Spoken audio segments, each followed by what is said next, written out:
एकीकडे लाडकी बहीण योजनेसाठी इतर विभागांचा निधी वळवल्याची चर्चा आहे, तर दुसरीकडे या योजनेमुळे सरकारच्या तिजोरीत खडखडाट झाल्याचंही बोललं जाते। त्यातूनच राज्यातील कंत्राटदारांची 80,000 कोटींची बिलं थकली असल्याचा आरोप होतोय। त्यामुळे राज्यातील कंत्राटदार आक्रमक झाले आहेत। पाहूयात यावरच लोकशाही मराठीचा हा स्पेशल रिपोर्ट।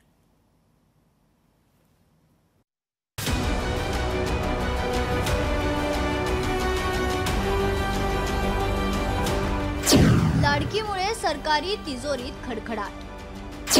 कंत्राटदारांची 80,000 कोटींची बिलं थकली। कंत्राटदारांचा काम बंद करण्याचा इशारा। राज्य सरकारच्या तिजोरीत खडखडाट असल्याचं सातत्यानं बोललं जातं। खास करून विरोधकांनी या मुद्द्यावर सरकारला धारेवर धरले।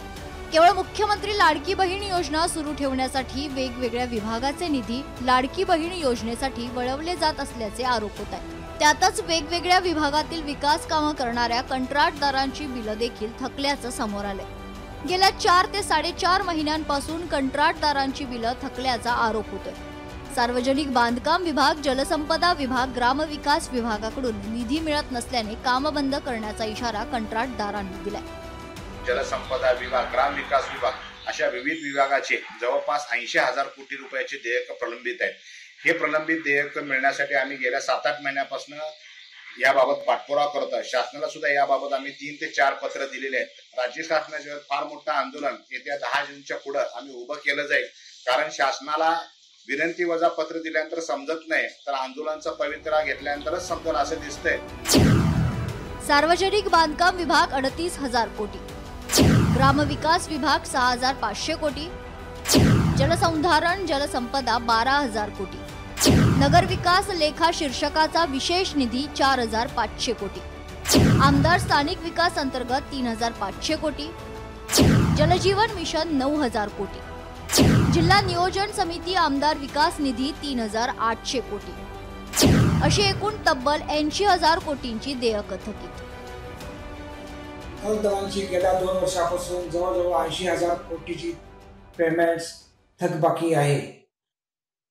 शासन याबाबत कोणताही निर्णय घेत नाहीये।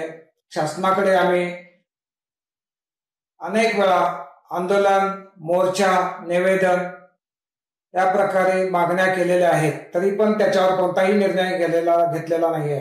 मागील 1 वर्षापासून आमचे जवळपास 70 ते 80,000 करोड पैसे बॅलन्स आहेत।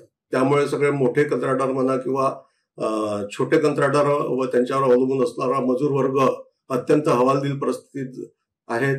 बँकेची कर्जे झालेली आहेत, तसेच छोट्या कंत्राटदारांना त्यांचा उदरनिर्वाह चालवणे सुद्धा कठीण झाले आहे। गेल्या 8 ते 10 महिन्यांपासून कंत्राटदार थकीत बिलांसाठी शासकीय कार्यालय आणि मंत्रालयाचे हेलपाटे मारत आहेत, मात्र त्यांना आपल्या कामाची बिलं मिळत नाहीयेत। त्यामुळे येत्या 10 जून नंतर मोठं आंदोलन उभं राहण्याचा इशारा देण्यात आलाय।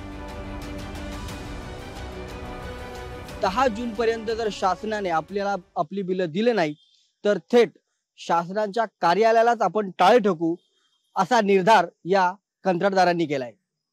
उमेश करंजकर, लोकशाही मराठी, मुंबई। लोकशाही मराठी, ऐका, पहा, जागरूक रहा।